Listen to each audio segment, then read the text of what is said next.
Bienvenue dans Extra Muros, le podcast qui met en lumière les plus belles réussites d'entreprises en région. Je suis Guillaume Pellegrin, le président fondateur de Newton Offices. De Marseille à Lille, en passant par Bordeaux ou Lyon, j'interroge des dirigeants pour comprendre avec vous les raisons de leur succès Extra Muros. Aujourd'hui, direction Romans, dans la Drôme.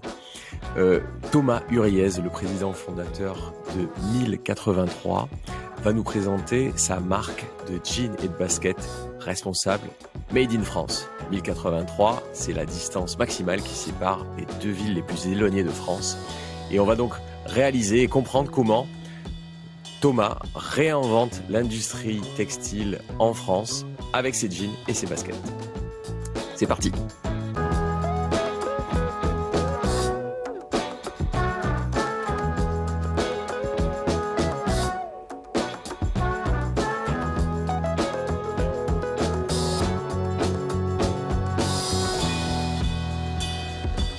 Bonjour Thomas Huriez avec un Z, président fondateur de 1083. Bienvenue dans Extramuros, Thomas. Merci Guillaume, bonjour à toi, bonjour à tous. Donc les amis, aujourd'hui, j'ai le plaisir d'accueillir le fondateur d'une marque de jeans qui va nous raconter tout ça, comment il crée à nouveau du jean, qu'il renoue avec une tradition française, voire même marseillaise du jean. Thomas, je te laisse la parole. Que fait 1083 ? Alors 1083, déjà c'est la distance qui sépare les deux villes les plus éloignées de l'Hexagone, de Menton au sud-est, donc par là, jusqu'à Port-Spoder, un petit village au nord de Brest, par là, donc ça fait une diagonale de 1083 km.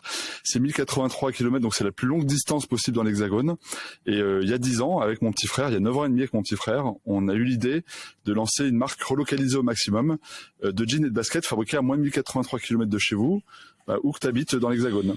Et donc on s'est lancé en financement participatif, on espérait vendre 100 jeans, et puis semaine après semaine la campagne s'est enflammée, on en a vendu plus de 1000, et voilà comment on est passé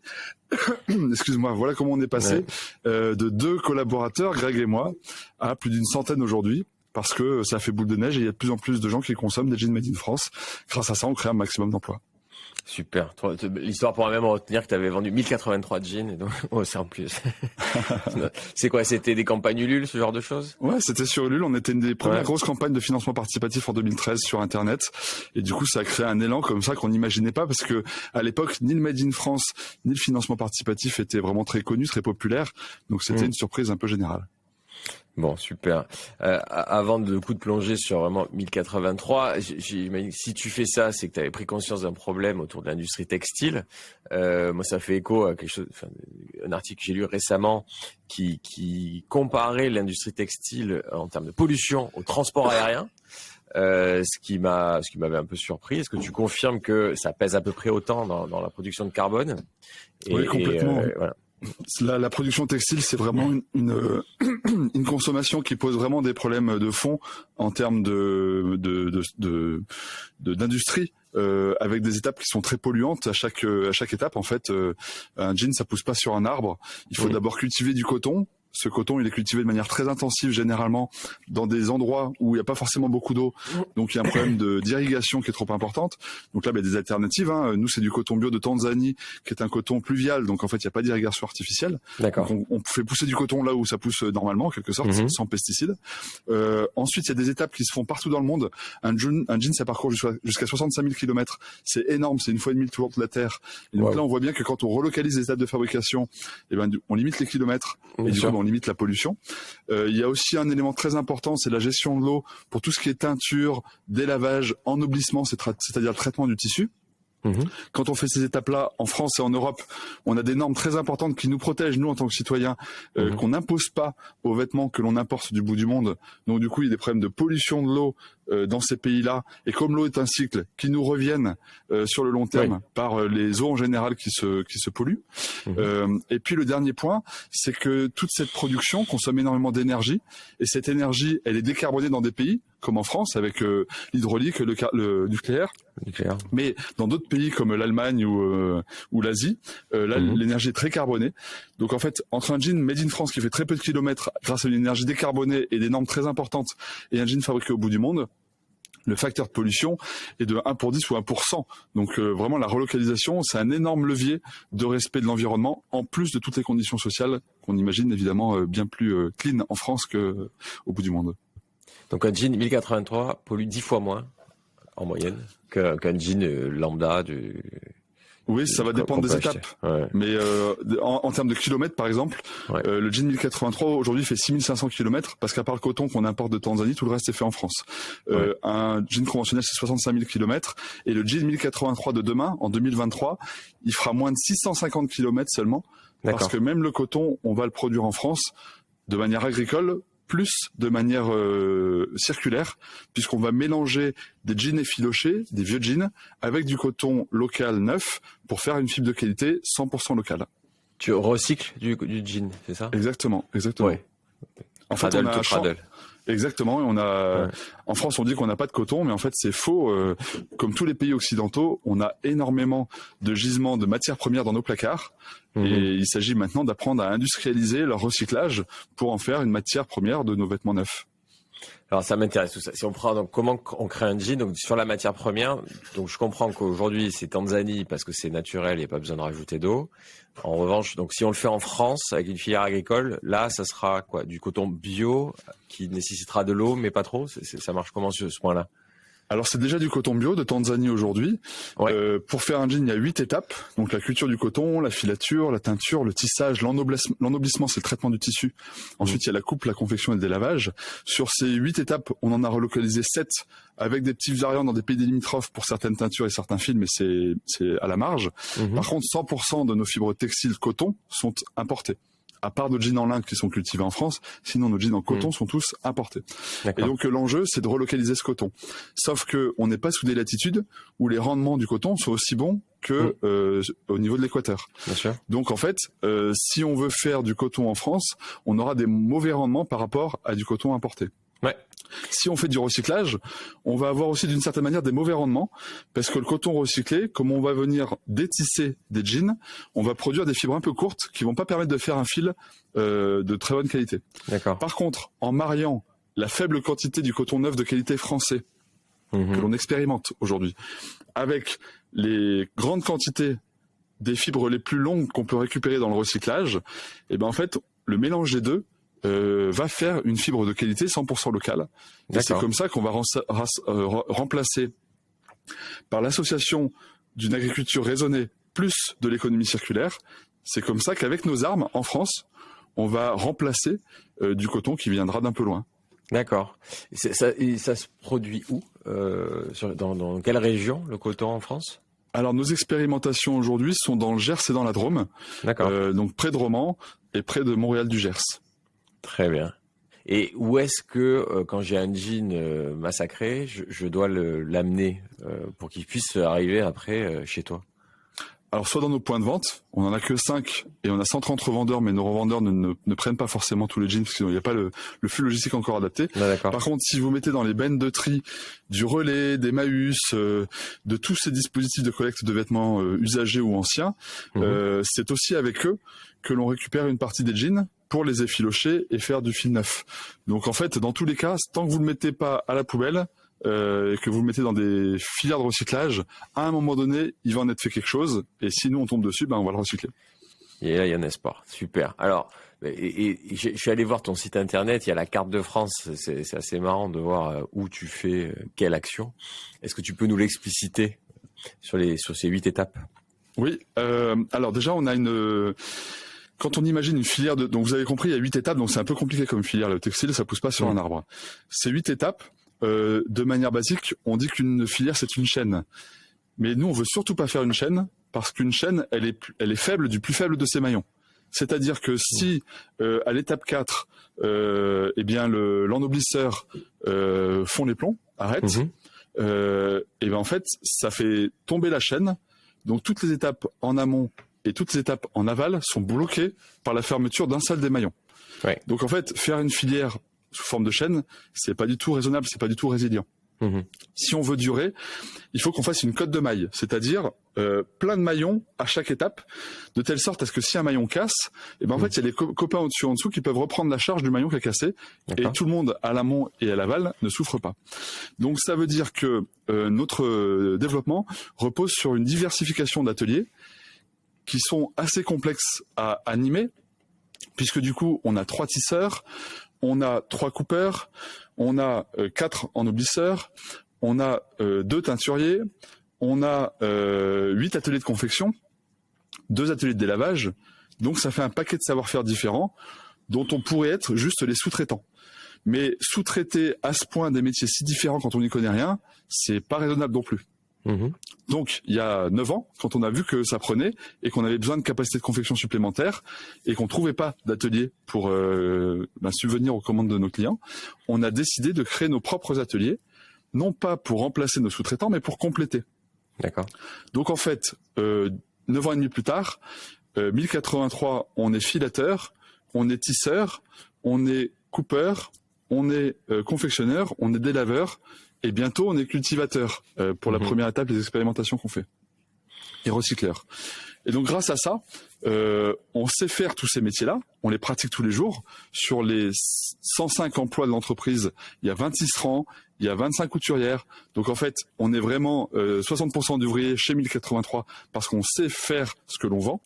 Par contre, ce travail, on le partage entre nos ateliers et d'autres ateliers pour répartir le risque et pas mettre tous ces œufs dans le même panier. Et donc, on a une filière qui est assez complexe avec plein d'ateliers un peu partout en France pour ces raisons-là.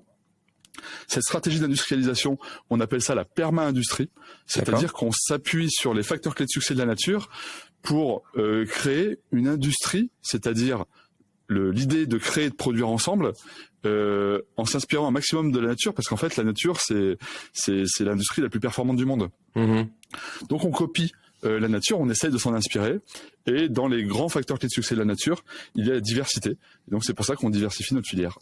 L'autre avantage de cette diversification, c'est que comme on est une marque qui cherche à rapprocher le consommateur du fabricant et le fabricant du consommateur, plus on multiplie les ateliers avec lesquels on travaille, plus on régionalise la fabrication, et donc plus on rapproche la fabrication de nos clients. Donc pour les Vosgiens, 1083, c'est Vosgien, pour les Drômois, c'est Drômois, et pour les Marseillais, c'est Marseillais. Et vous êtes partout des ateliers dans les Vosges, à Romans et à Marseille. Pas partout, ma question. Mais 8 ateliers, ça fait le nord de la France, avec Lens, avec Roubaix, avec Bobigny, avec Rue-sur-Moselle dans les Vosges, avec Mont-Soleil-Mines, avec Romans, avec Brioude, avec Marseille. Donc du nord au sud, ça fait quand même 8 ateliers qui sont très bien répartis. Du coup, tu dois bouger pas mal. Un petit peu, mais c'est chouette. Sur les villes, les plateformes les plus accessibles, je compatis.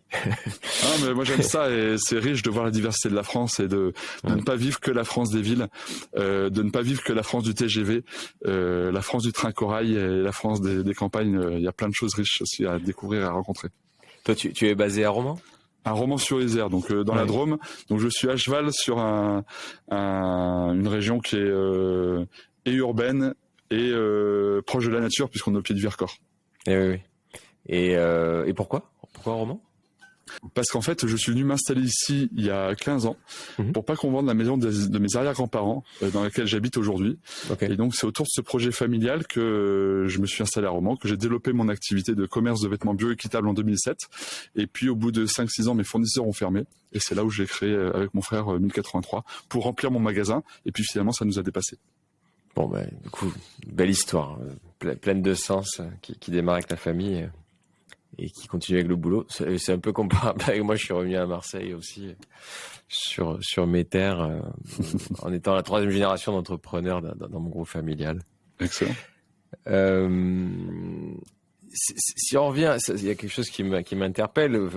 Si on se rappelle nos cours d'éco, le taylorisme, le fordisme, la révolution industrielle au 19e siècle, elle a été faite grâce à une spécialisation des tâches qui a permis de faire des gains de productivité incroyables dans tous les secteurs de l'industrie. Si je comprends bien, c'est une révolution. Hein. Toi, tu fais le contraire. Chaque unité peut un peu tout faire.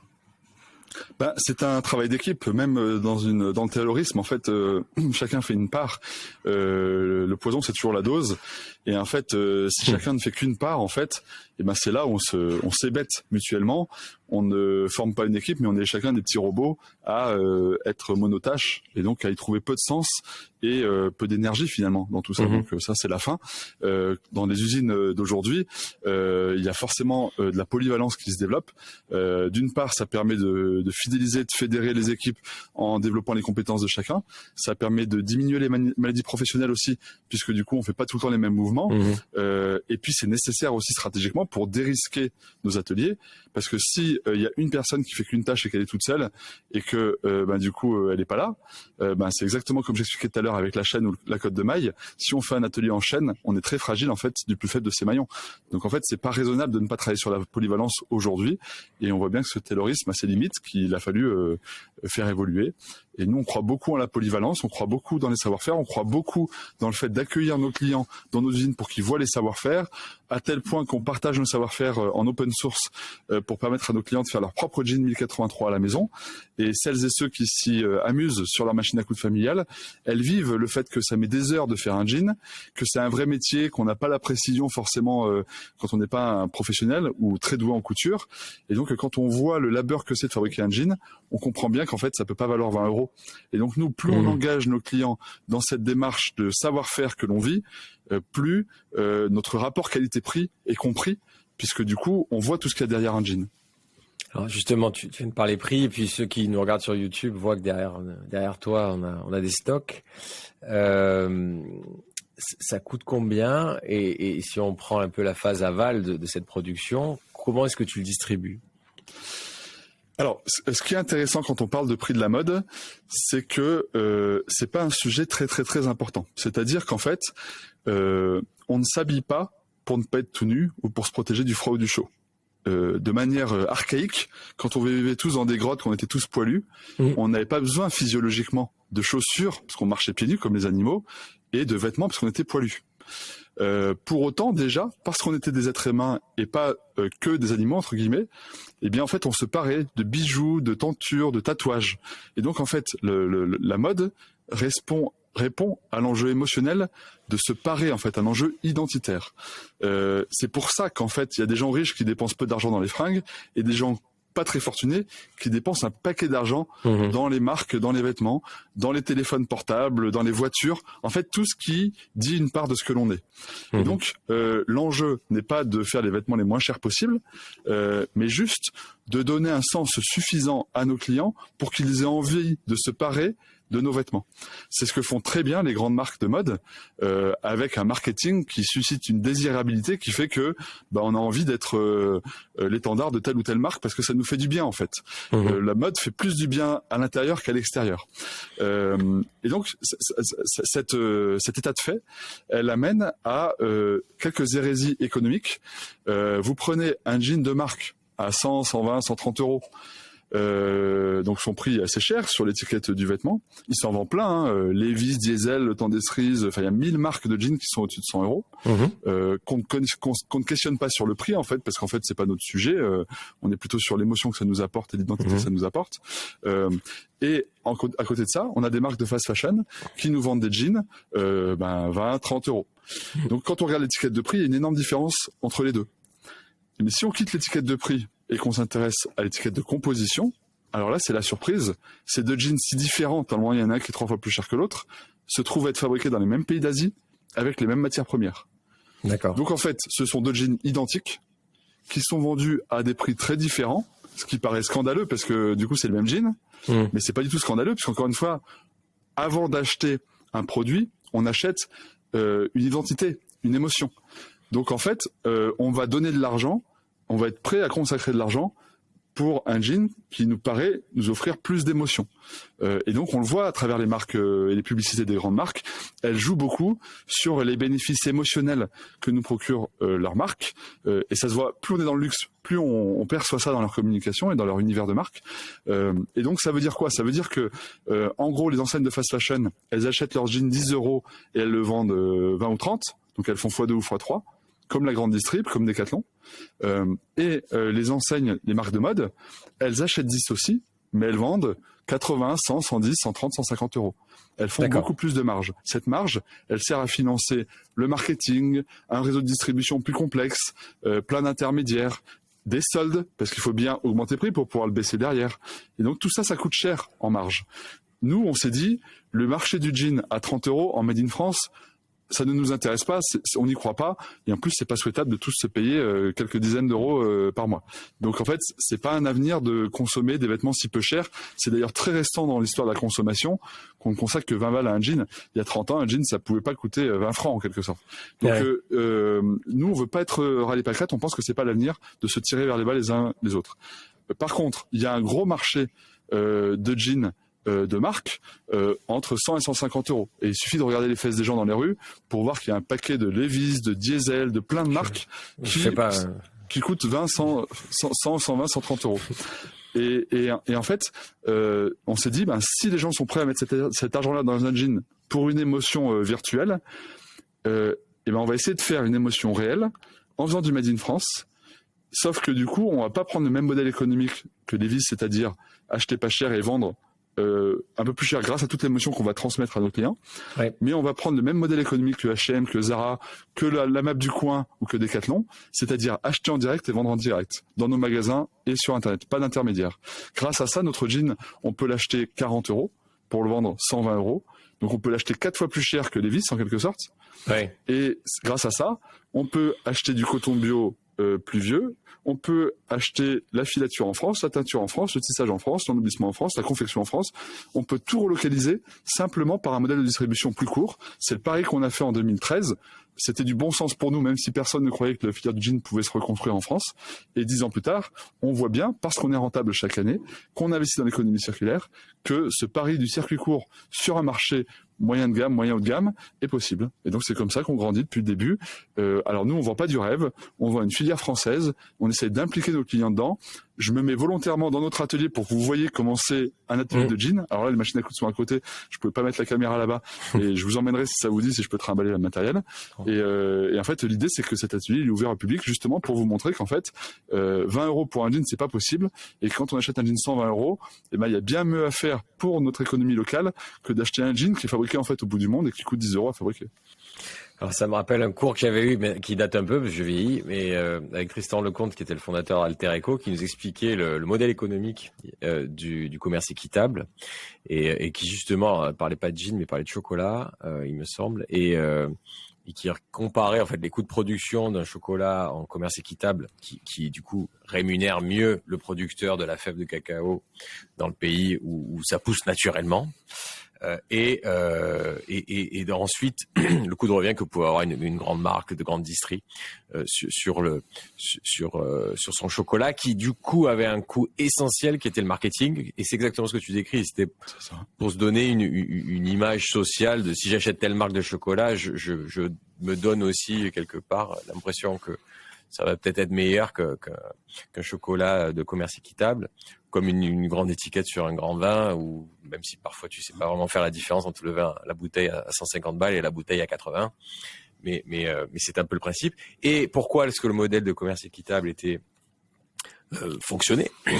C'était que tout simplement le fait de se positionner en tant que marque vertueuse, équitable, permettait de baisser naturellement les coûts marketing, les coûts de communication, parce que ça te positionne, en tout cas dans des rayons de grande distrie, à d'autres endroits où tu es un peu plus visible, ce qui est encore plus le cas aujourd'hui qu'il y a 20 ans.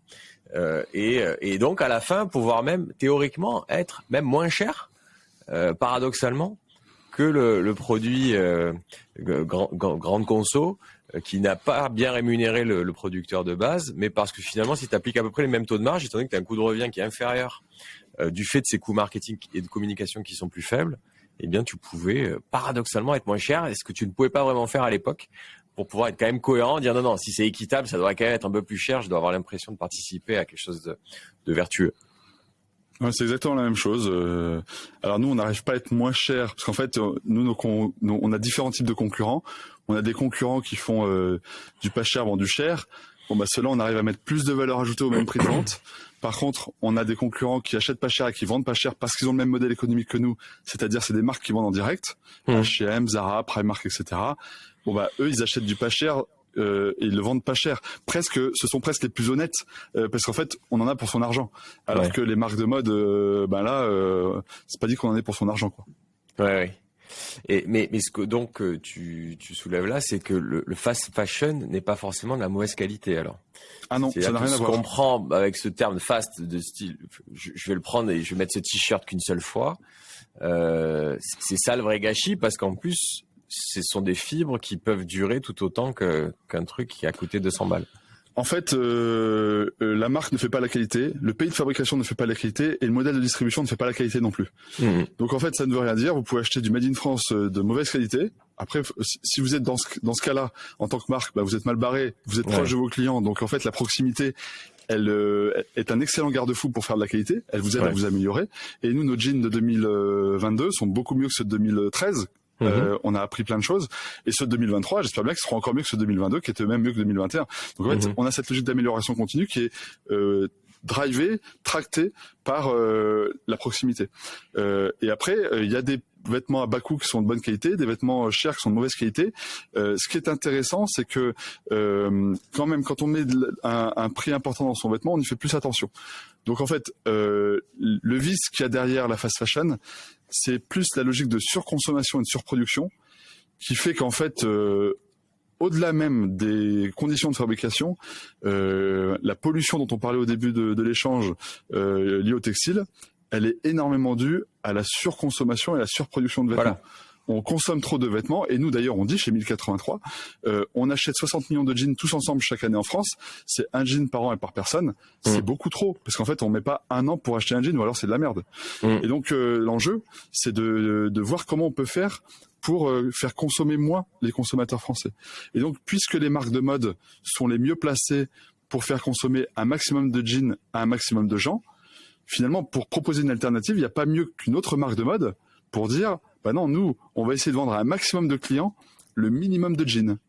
Pourquoi ? Parce qu'en fait, on va créer une histoire d'amour entre la marque et les utilisateurs. On va chercher ce lien-là, contrairement à toutes les autres marques qui sont plutôt dans le Tinder en quelque sorte, puisque du coup, on va par des stimuli chercher à faire consommer un maximum. Nous, notre développement, il repose sur le fait de remplacer des achats quantitatifs par un achat qualitatif. Donc notre prospérité, notre durabilité, on la devra à notre capacité à faire des jeans de qualité qui durent longtemps, qui sont beaux longtemps, qu'on aime patiner. Si on fait ça, alors notre offre va grandir puisque à prix égal par rapport à des jeans de marque, on va proposer un meilleur service, un meilleur plaisir, un meilleur jean.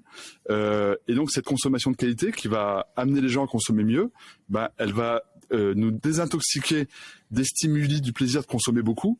Et donc, en même temps qu'on va grandir et créer beaucoup d'emplois dans tous nos ateliers, et en fait, on espère contribuer à faire baisser la consommation de jeans en France.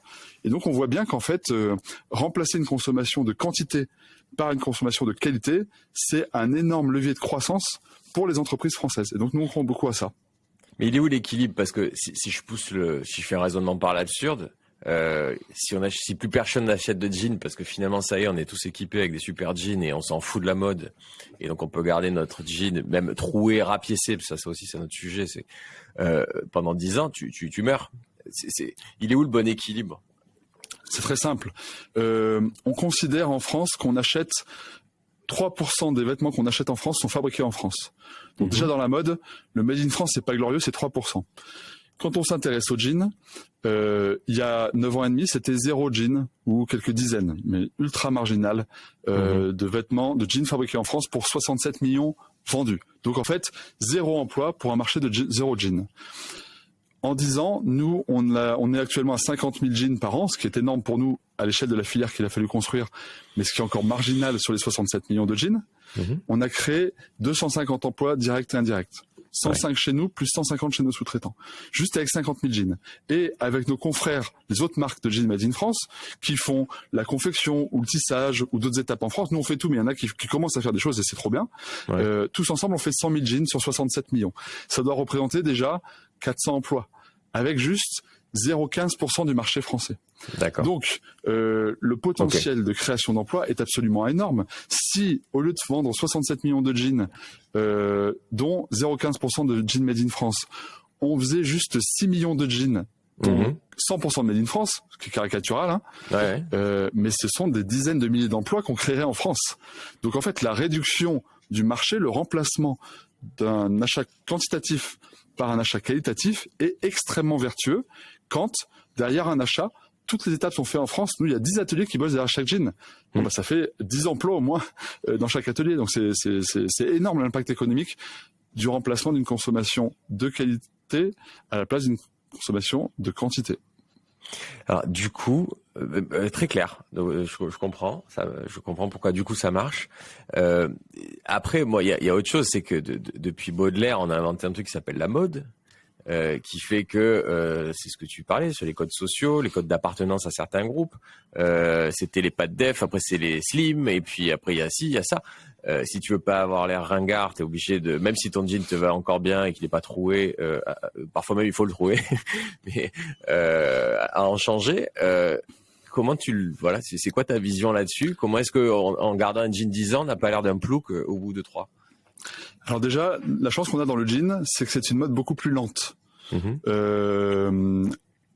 L'autre chance qu'on a, donc c'est-à-dire que les slims qui étaient vendus à 90% il y a 10 ans, il y en a plein qui en portent encore. Donc en fait, cette boucle de la mode, elle est relativement cyclique et lente dans le jean.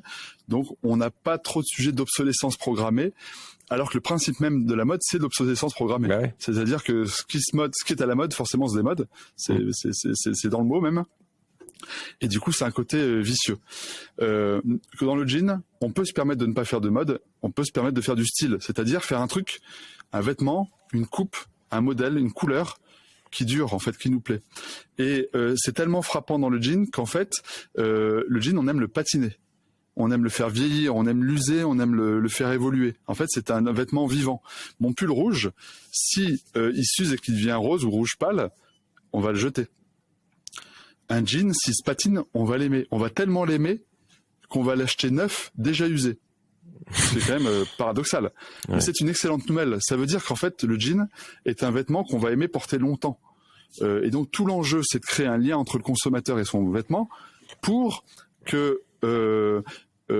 par rapport à une consommation quantitative où on va avoir juste le kiff de l'achat, qu'on va remplacer par un autre achat et pour cause c'est pas cher, et ben nous ce qu'on va chercher à faire pour que les gens vivent avec leur jean le plus longtemps possible, c'est qu'on va chercher à créer des jeans qui ont une histoire avant, dont on a rencontré les fabricants, pour lesquels on a le kiff de l'achat, comme le jean fast fashion ou le jean de marque, mais après qu'on va aimer patiner, qu'on va aimer faire vivre, qu'on va aimer faire évoluer, qu'on va réparer. Et donc toute cette histoire-là qu'on va créer ensemble entre nos clients, leurs jeans et eux évidemment, et en fait c'est ce qui va donner de la valeur à ces vêtements. Et quand on regarde sa garde-robe, je suis sûr que toi dans tes placards, tu as des vêtements que tu portes plus tellement mais auxquels tu es attaché et que tu as plaisir à remettre de temps en temps. Encore une fois parce que le lien qu'on a en tant que consommateur avec ces vêtements est un lien plus émotionnel que utilitaire. Et ça ne changera jamais puisque le besoin originel archaïque de la mode, c'est un besoin identitaire et pas un besoin utilitaire. Et donc, ce ressort émotionnel, soit c'est le levier de la surconsommation, de la fast fashion, de la surproduction, soit c'est le levier d'une consommation de qualité. Et le jean, c'est le parfait étendard de ça, tellement on aime le vieillir, le patiner, l'user. Il y a même des gens qui collectionnent des jeans qui ont plus de 120 ans qu'on trouve dans les mines américaines. Donc, c'est vraiment un objet vivant. Et c'est ça qui est intéressant. Enfin, une émission spéciale avec eux. Je comprends pour le jean. Du coup, on a quand même un problème sur le reste de tout ce qu'on peut se mettre du fait de cet effet de mode. Donc, moi, je jette pas la pierre aux marques de luxe ou aux super influenceurs, mais c'est côté citoyen, consommateur, qu'il faut qu'on arrive à se satisfaire d'un truc qui va durer dans le temps et peut-être même acheter des choses peut-être plus classiques ou en tout cas moins démodables, moins marquées par le temps et du coup, pour comme ça, consommer un peu moins. Exactement, c'est l'avenir. Dans le jean, on est sur des produits assez robustes, donc on a une usure qui est assez lente au niveau de l'usure, de la durabilité matérielle, mais il y a plein de vêtements qui sont de bonne qualité, dont la durabilité immatérielle, émotionnelle est passée, donc en fait on n'a plus envie de les porter alors même qu'ils sont en bon état. D'où l'enjeu d'aller vers des vestiaires où on va chercher plus le style, son identité, plutôt que de subir en quelque sorte ou de suivre la mode du moment. Et donc l'affirmation de soi, ça passe par les vêtements. Et si on ne subit pas la mode, mais qu'on essaye d'être soi, alors le tempo c'est le sien. C'est pas celui du marketing des stars ou que sais-je. Et quand on s'écoute, en fait, on s'aperçoit qu'on a une consommation qui est beaucoup moins frénétique que si on écoute les publicités. Alors tu parlais de mes placards, c'est drôle parce que moi j'aime pas trop regarder des trucs qui servent à rien et donc j'avais lu, je crois que c'est Marie Kondo, enfin, en tout cas une japonaise qui expliquait qu'on pouvait se libérer l'esprit en libérant ses placards ou en tout cas même de façon plus globale de tout ce qui sert à rien dans la maison. Et j'ai testé, je dois avouer que ça fait du bien. Alors, et parfois il peut y avoir un petit affect en effet avec un vêtement, avec un objet qu'on a depuis longtemps, mais qui sert à rien, qui prend juste de la place. Et le fait de le donner, de faire plaisir ou de le recycler, c'est pas idéal, mais c'est déjà pas mal. Et après on se sent plutôt bien. Et en tout cas, ça fait de la place et moi j'adore ça. On est en phase. Qui achète tes jeans? Alors, je sais pas dire. Ce qui est génial avec le jean, c'est que c'est très universel. Des hommes, des femmes, des jeunes, des vieux, des catholiques, des musulmans, des riches, des pauvres. Le jean, c'est vraiment un produit que tout le monde porte. C'est ce qui fait son universalité. C'est ce qui fait que c'est un vecteur intéressant. Quand moi j'ai démarré, c'était pour partager mes valeurs. En fait, il y a personne qui met des pesticides sur ses tomates qu'il va manger dans son jardin, et il y a personne qui fait travailler ses enfants au lieu de les mettre à l'école. Donc en fait, foncièrement, l'humanité est vertueuse. Le problème de l'humanité, c'est qu'elle n'est pas en capacité d'être responsable. Le monde nous déresponsabilise. On ne sait pas d'où vient ce micro, on ne sait pas d'où viennent ces étagères si on n'y prend pas garde. En fait, alors nous, c'est fabriqué à 50 km de chez nous, c'est recyclé, recyclable. Donc, mais justement, la proximité nous ramène vers la responsabilité. Et en fait, on est dans une société qui est plus, selon moi, responsable qu'irresponsable. C'est-à-dire qu'en fait, c'est tellement compliqué le monde, c'est tellement loin la manière dont les choses sont fabriquées, qu'en fait, on n'est pas en mesure de savoir si c'est bien ou si c'est mal. Alors que quand c'est chez nous, nos tomates qu'on arrose avec nos pesticides ou nos enfants, on fait gaffe. Et donc l'enjeu, c'est pas de pester contre l'irresponsabilité des gens, c'est de créer des modèles économiques, de faire une société où la proximité nous engage à faire mieux. Cette proximité, elle est quadruple. La proximité en distance, évidemment, parce que si on est proche les uns des autres, on se parle, on s'insulte pas, sans filtre, avec peu d'intermédiaires, comme je disais au modèle économique, mais des intermédiaires aussi de virtualisation. Enfin, je veux dire, on s'insulte sur Twitter. En vrai, on s'insulterait pas autant sur Twitter que quand on est caché dans nos écrans. Un peu moins. La proximité dans le temps aussi, parce que quand on fait des choix et que la conséquence est lointaine, par exemple, fumer tue. Pour ceux qui fument, on le lit tous les jours. Mais c'est la proximité avec le cancer qui va faire qu'on a arrêté, alors même que ça fait 30 ans qu'on sait que fumer tue. Et puis le dernier facteur de proximité, c'est la simplicité. Si on fait un monde compliqué, et en fait, ça nous désengage. Les gens ne votent plus parce qu'en fait, on comprend rien avec toutes ces strates, les européennes, les départementales, les régionales, l'agglo, machin, etc. Ce truc-là est imbitable pour les gens. Donc en fait, comment pouvons-nous nous engager pour un choix ou pour un autre, dans un monde si complexe. Et donc, nous, on croit vraiment à la proximité. C'est pour ça que notre sujet, c'est de faire des choses le plus simple possible, le plus appréhendable possible, et c'est très compliqué. Et on peut les acheter où, les jeans? Sur Internet, 1083.fr, dans nos magasins, et on a 130 revendeurs, plus nos propres magasins à Lyon, Nantes, Grenoble, Romans, Paris. On espère bientôt à Marseille, pouvoir faire visiter nos ateliers à Marseille et les ouvrir au public. Parce qu'il y a un vrai lien entre l'histoire du jean en France et Marseille. Et donc, pour l'instant, c'est le web et les magasins. Alors, parlons-en. Est-ce que tu peux nous raconter cette belle histoire? Alors, Marseille, pour nous, c'est un peu la ville-monde. C'est comme ça qu'elle se définit. Il y avait un reportage il y a quelques mois sur Marseille qui disait c'est la ville-monde. J'adore cette expression et je fais le parallèle avec plusieurs autres articles. Par exemple, pour moi, le jeu monde, c'est le baby-foot. Tu viens baby-foot, t'as des jeunes, des vieux, tout le monde joue, il n'y a pas besoin de règles, c'est spontané. Enfin, tu poses ton téléphone, même tu poses tes réseaux sociaux. C'est un aimant à agent. Et Marseille, c'est un aimant à agent. Et le vêtement monde, c'est le jean. Tout le monde le porte, quelle que soit sa catégorie sociale, son origine. C'est vraiment absolument passionnant. Et ce qui est marrant dans le jean, c'est qu'en fait, c'est une histoire qui appartient à tout le monde. Pour les Américains, c'est un vêtement américain parce que Levi's, avec un associé, aurait inventé le rivet et aurait fourni ses jeans aux chercheurs d'or américains. Pour les Italiens, le jean, c'est italien parce que le mot jean doit son nom à la ville de Gênes. Ah oui. Pour les Français, c'est français parce que le denim, le tissu qui compose le jean, doit son nom à la ville de Nîmes. Pour les Indiens, c'est indien parce que l'indigo, le colorant naturel de l'indigo qui va sur le jean, indigo vient de l'Inde. Pour les Allemands, c'est allemand parce qu'en fait, les Allemands, à la fin du XXe siècle, du XIXe siècle, pardon, ont inventé l'indigo de synthèse. Pour tous les Asiatiques, le gin est asiatique parce que c'est l'usine du monde. Donc en fait, c'est incroyable à quel point chacun voit midi à sa porte. Et donc, en France, il y a l'histoire avec Nîmes et il y a une énorme histoire avec Marseille, puisqu'en fait, le gin est assez contemporain en France. Hein. C'est arrivé avec la Deuxième Guerre mondiale, puisque les GI américains en étaient équipés. C'est comme ça qu'on a découvert le gin. Avant, il n'y avait pas de gin en France. Et c'est en 1947 que le premier gin a été fabriqué, le premier gin made in France a été fabriqué en France par la société Ricca Lewis, qui est une marque qui existe encore, qui est vendue plutôt en grande distrib, qui est basée dans le sud-est de la France, mais il n'y a plus du tout de production en France. Et donc, c'est la fille de la famille Ricca Lewis qui a rencontré un GI américain qui est parti avec eux aux États-Unis vivre avec et qui a dit à ses parents on devrait faire des jeans, ça marche bien là-bas. Et donc, Ricca Lewis a lancé une petite production au pied de Notre-Dame de la Garde à Marseille, donc en 1947.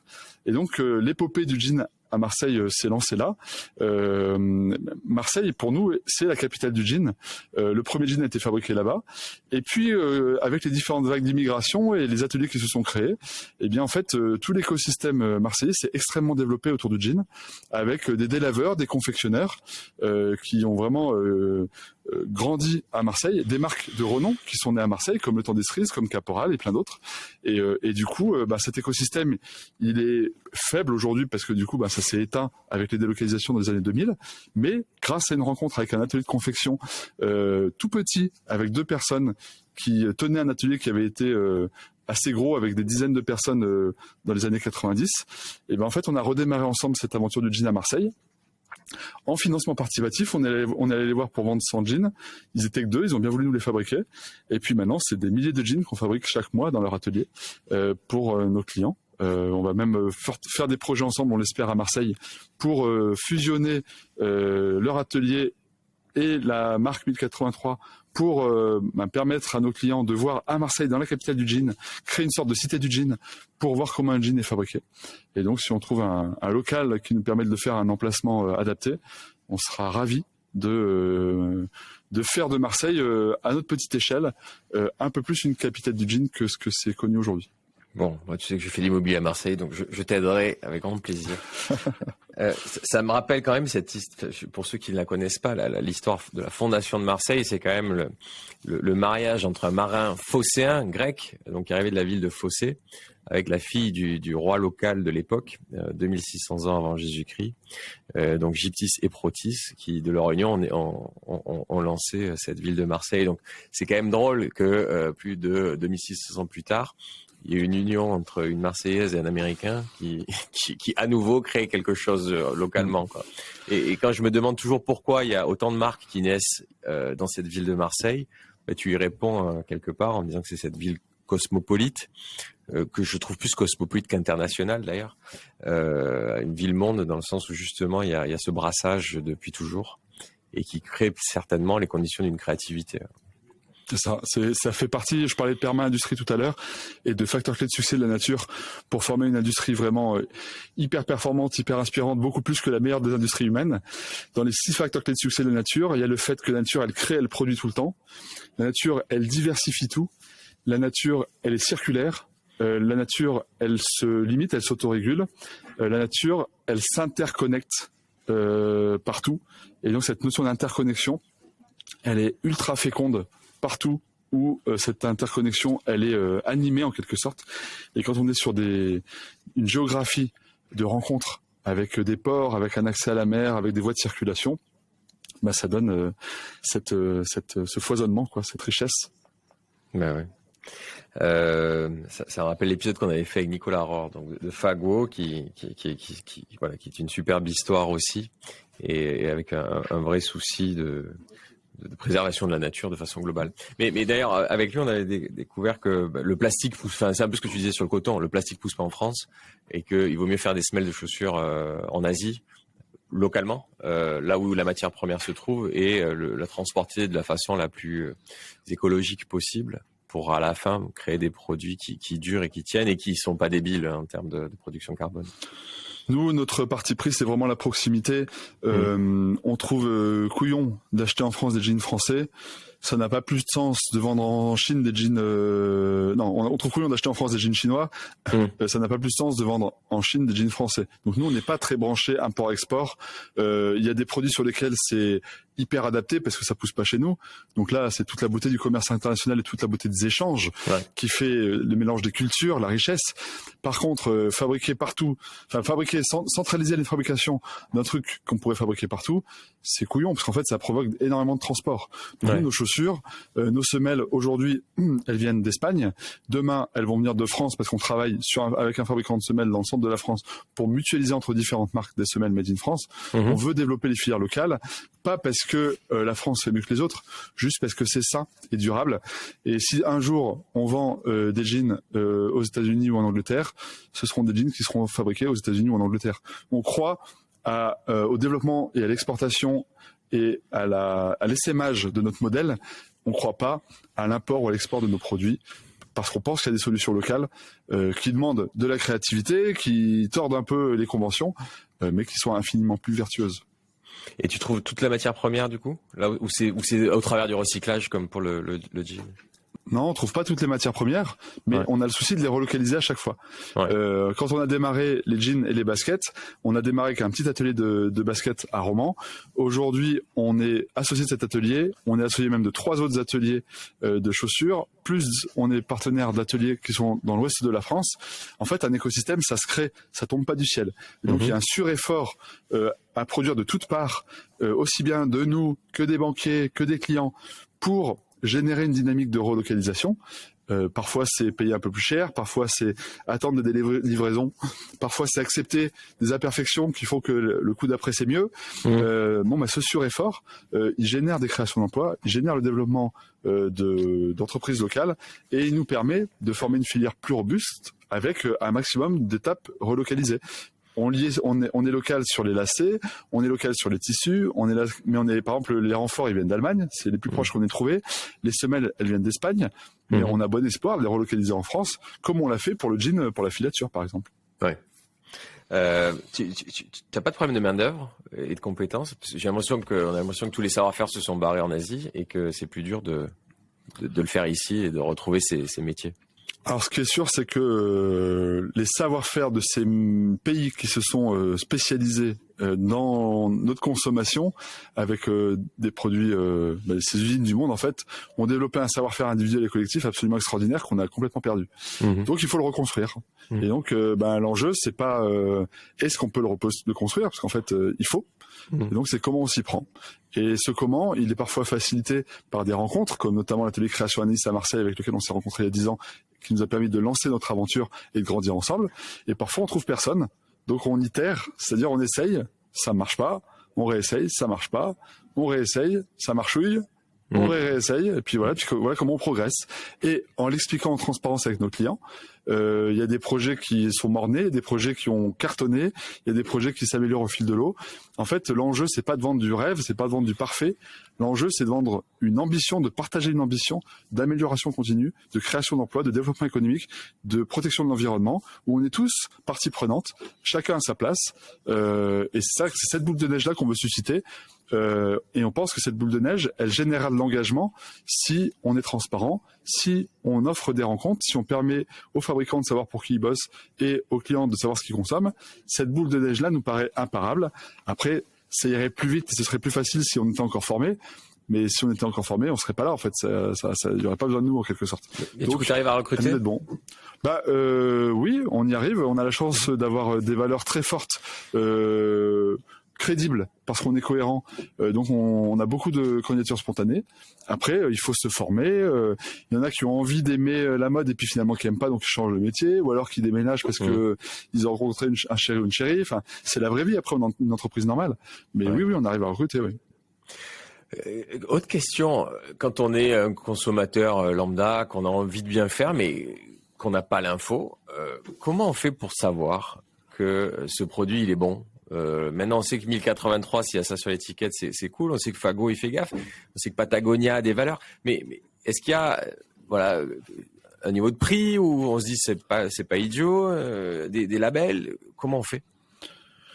On fait comme on peut. Il y a des labels, il y a des marques qui expliquent de plus en plus. La différence, c'est que il y a 10 ans, on était les seuls à porter ces messages-là. Maintenant, toutes les marques sont éthiques. Enfin, franchement, pour ceux qui s'inquiètent du réchauffement climatique, il suffit de suivre les publicités de toutes les marques de mode pour s'apercevoir qu'il y a plus de sujet. En fait, tout le monde est écologique, tout le monde est vertueux, tout le monde est local. Enfin, donc en fait, d'un côté, c'est ironique évidemment ce que je dis. D'un côté, c'est frustrant, agaçant et irresponsable parce que c'est faux. D'un autre côté, c'est hyper encourageant. Donc moi, je salue le greenwashing de toutes les marques de mode parce qu'en fait, elles accélèrent la prise de conscience des consommateurs, elles crédibilisent ce que l'on fait et ce que l'on dit, puisque du coup, il y a rien de pire que d'être marginal comme on l'était il y a 10 ans. Là aujourd'hui, on est presque mainstream et qui veut lancer une marque de mode en 2022-2023 jamais de la vie se dire ah tiens je vais fabriquer pas cher au Bangladesh. C'est devenu en 2 ans complètement anachronique. Ouais. Donc ça c'est génial et cette accélération de la société, elle est due à la communication massive de tout le monde. Et donc non seulement cette communication, ce greenwashing engage les consommateurs, mais elle engage aussi ces marques-là et les êtres humains qui bossent chez ces marques-là à faire mieux parce qu'en fait on a tous envie d'être acteurs du changement positif du monde. Donc moi je crois que c'est plutôt vertueux. Après, à nous d'être bons, d'être sortis du lot. Et je pense qu'on a un pouvoir magique que peu de marques ont, c'est qu'on a des usines qu'on peut faire visiter. Et donc à nous d'utiliser nos usines pour créer du lien entre nos clients et nos consommateurs, pour désintoxifier en quelque sorte toutes celles et ceux qui sont habitués aux stimuli du commerce, de la pub et des bas-coûts, pour savoir qu'à quel point en fait ça leur fait dépenser beaucoup d'argent dans les fringues, et voir qu'avec le même argent en fait on peut investir des vêtements de qualité qui font sens, faits par des personnes qu'on rencontre, qu'on connaît, dont on découvre les savoir-faire. Et c'est cette alternative qu'on essaie de construire pour faire cette boule de neige, quoi. Bravo. Alors, je crois qu'il y avait un Yuka de la mode qui avait été lancé. Je sais pas où ils en sont. Je crois que c'est Claire Fashion qui sont à Marseille d'ailleurs. Ouais, qui sont à Marseille aussi. Je sais pas. Tu sais où ils en sont dans leur développement? Si, ça progresse. Après, l'alimentaire, il y a des obligations de traçabilité. On voit la composition sur un plat qu'on achète en supermarché. On voit la composition, on voit les matières premières, on voit plein de choses en fait qui permettent à des analystes de dire tiens tel composant c'est bien, c'est mal. Il y a une base de données qui existe. Dans la mode, il n'y a pas de base de données. Donc en fait, Claire Fashion reconstitue une base de données à partir des déclarations des différentes marques. Mais c'est un travail titanesque. Donc moi, je crois à ces travaux-là. On y participe autant qu'on peut. Il y a des enjeux collectifs de filière sur la traçabilité menés par le gouvernement, les syndicats textiles, auxquels on travaille aussi pour essayer et avec nos clients, pour essayer de faire des choses simples et digestes. Mais il y a aussi, pour nous, la proximité de nos usines. Enfin voilà, si t'aimes bien le vin, tu parlais de vin tout à l'heure, t'achètes une bouteille de vin chez Leclerc à un certain prix, un certain goût, la même bouteille de vin au même prix et au même goût en quelque sorte. Si tu la goûtes après 1 heure de visite du vigneron, il va te paraître pas cher, il va te paraître 10 fois meilleur alors que tu l'as payé le même prix et qu'il a le même goût. Mais les émotions autour de la bouteille de vin t'auront transporté, et au lieu d'acheter une bouteille et de l'oublier, tu vas acheter des caisses, tu vas en parler, tu vas partager ça à tes amis, ça va t'engager en fait. Et donc nous, notre pouvoir magique, c'est nos usines pour l'engagement qu'on espère susciter, pour concourir à désintoxifier, en gros, nous tous de la société de consommation, procurer plus de plaisir par une consommation de proximité kiffante que les petits stimuli d'une consommation de quantité, quoi. Bon, en tout cas, bravo, parce que tu redonnes une nouvelle image à l'industrie, qui pour moi est le vrai pourvoyeur d'emploi en France et dans le monde. Et quelque part, alors tu le fais pas directement pour ça, mais tu redonnes une position à l'Europe et à la France dans le monde, puisque aujourd'hui on produit plus grand chose. Ça se fait soit en Asie, soit aux US, et ça permet de remettre des gens dans l'emploi dans des régions où c'était compliqué de vivre. C'est complètement ça. On a vécu de manière spectaculaire notre incapacité à subvenir à nos propres besoins avec le Covid, là à nouveau avec l'énergie.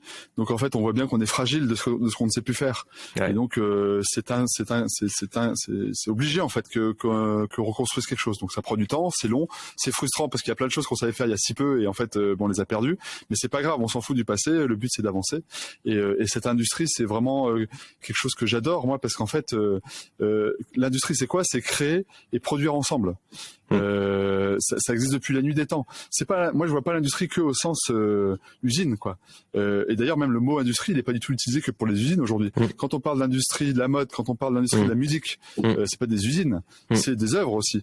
Et donc, en fait, que ce soit des biens, des services ou des œuvres, faire industrie, c'est-à-dire créer et produire des choses ensemble, il n'y a rien de plus humain, il n'y a rien de plus beau, en fait. Simplement, il faut le faire bien. Et c'est là où la nature est une source d'inspiration géniale, parce que la nature, elle le fait, mais tellement bien qu'il y a plein de choses à piquer dans ce qu'elle fait, et il y a plein de manières de construire un monde de demain qui tient compte de ce qu'elle fait bien, pour nous-mêmes faire un monde où on vit correctement partout dans le monde, en se respectant, en limitant les inégalités, et du coup en construisant un monde qui dure. Alors que là, notre monde, il est déséquilibré, il est fragile, il est inéquitable, et c'est pas le bon chemin. Donc, continuons.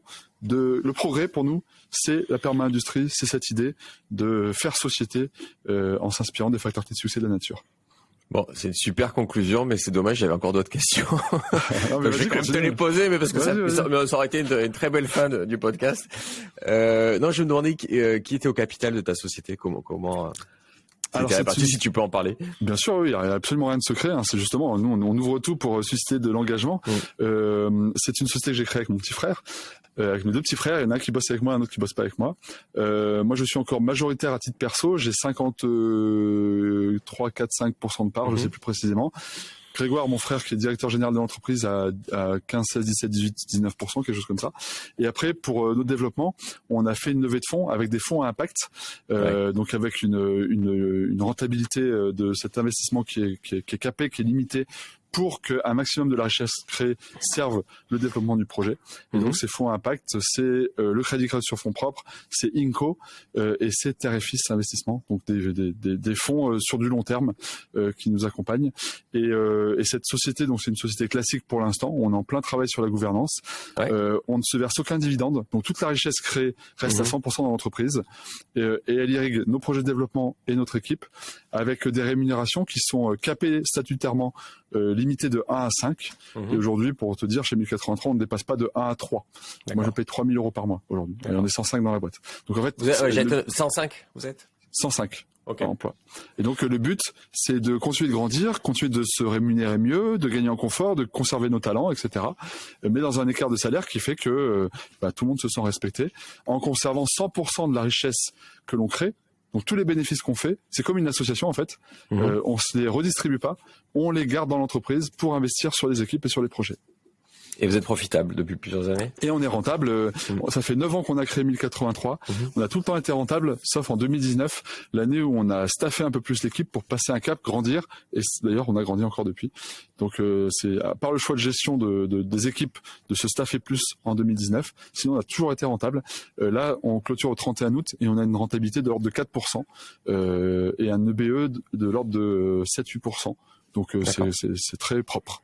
Parce que on ne dépense que ce qu'on a. Enfin, on est très raisonnable. Ouais. Et donc pas encore société à mission ou Bicorp. C'est des objectifs que vous pourriez avoir? Alors on a une mission dans nos statuts depuis 2017 ou 2016. Donc bien avant l'entreprise à mission, on savait même pas que ça allait exister. Cette mission, c'est d'amener chacun à produire et consommer dans l'économie circulaire. Et donc depuis que l'entreprise à mission est sortie, évidemment, on s'y intéresse fortement, mais on voulait re-questionner notre mission statutaire pour voir si c'était la bonne ou si on allait vers une autre mission. Et comme entre 2016 et 2022, on a travaillé ce concept de perma-industrie, on est en train de finir de tester ce concept de perma-industrie, de le construire. Notre mission deviendrait créer ensemble la perma-industrie du jean. D'accord. Et donc cette nouvelle mission, on va l'entériner en 2023 par le choix des mots et par le statut d'entreprise à mission. Super. Alors nous ça y est, on franchit le pas côté Newton Offices, nos immeubles de bureaux. Donc nous, la mission, c'est d'accompagner le déploiement de l'économie dans les villes et les territoires. Donc on se recroise un peu avec ce que tu fais sur les implantations et les activités un peu partout en France. Et on est en cours de process Bicorp qui sont deux choses qui marchent plutôt pas mal en parallèle. Complètement. Mais c'est très long. Alors ceux qui veulent s'y mettre, démarrer sans attendre. En plus, c'est accessible gratuitement en ligne. Le BIA, le système d'audit des premières questions pour savoir si on a les fameux 80 points. Mais il y a un tel succès qu'il faut attendre des mois et des mois pour ne serait-ce que déposer son dossier avant d'avoir ou pas la certification. Et c'est des super outils pour se structurer soi-même. En fait, c'est des outils très structurants. Donc en fait, il faut le faire pour soi, il faut le faire pour rendre plus robuste son organisation, sa gouvernance. Et la cerise sur le gâteau, c'est qu'en termes d'engagement, aussi bien pour nos collaborateurs que pour nos clients, et ben en fait, ça donne une visibilité sur ce qui est fait, ce qui est en cours, ce qui est amélioré, qui est hyper engageante. Ouais, comme c'est accessible en ligne gratuitement, ça permet de voir les questions qui sont posées. Parfois, tu te dis, oh, mince, j'avais pas du tout vu cet aspect-là, il va falloir le travailler. Exactement. Donc c'est un bon axe de progression. Et d'ailleurs, c'est une certification qui demande de progresser chaque année. C'est pas un tampon qu'on a eu une bonne fois pour toutes et après on peut passer à autre chose, quoi. Les critères augmentent et du coup c'est trop bien, ça force à l'amélioration continue. C'est ça. Pour finir la rubrique un peu plus perso, pour savoir au-delà de quand tu sauves pas le monde, qu'est-ce que tu fais du coup? Je crois que tu fais du vélo, puisque il me semble que tes 1083 km, tu les as fait à vélo. Je fais du vélo, j'ai ma compagne qui est originaire de La Rochelle, donc on y allait cet été en vélo, on court un peu. J'étais volleyeur jadis, mais les sports collectifs avec mon emploi du temps déstructuré, c'est compliqué.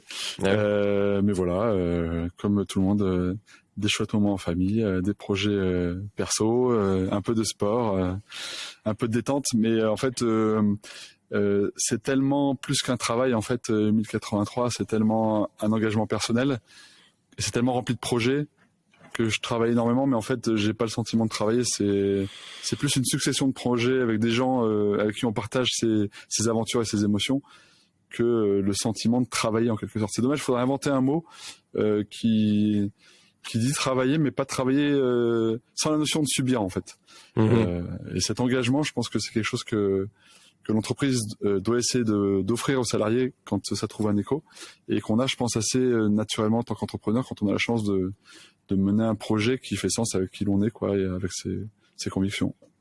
Super. En tout cas, je sais pas faire autrement que sans ça. Sinon, je suis pas productif, sinon je m'emmerde, sinon ça m'intéresse pas. Je pense qu'on peut garder le mot travail, hein. C'est pas un gros mot, donc on peut avoir du travail et y mettre du sens et s'épanouir. C'est vrai, c'est quelque chose que, tu vois, il y a le mot travail qu'il faut réhabiliter certainement. Dans nos usines, nous, il y a le mot usine qu'il fallait réhabiliter, le mot industrie dont on a parlé, que moi je trouve génial, créer, produire ensemble, il n'y a pas mieux, quoi. Et ça remplit une vie en fait, si on le fait avec des gens bien. Et l'autre mot que je trouve très important, c'est le mot ouvrier. Parce qu'en fait, dans les usines, il est remplacé par le mot opérateur. Mais opérateur, c'est l'opération, c'est binaire, c'est le robot, en fait. Donc, c'est tout à fait déshumanisé. Alors que ouvrier, c'est l'œuvre, c'est l'ouvrage. On dit pas meilleur opérateur de France, on dit meilleur ouvrier de France. Et donc, en fait, ce mot ouvrier, il faut aussi qu'on le réhabilite pour que l'estime de soi que l'on vit quand on est patron, quand on est vendeur, parce qu'on a des retours de nos clients, il faut que tout le monde dans l'entreprise le vive, à travers des mots justes, à travers des conditions de travail correctes et à travers un projet cohérent. Parfait. Merci. Merci à toi de ton invitation. Et à très bientôt. À plus. Salut à tous.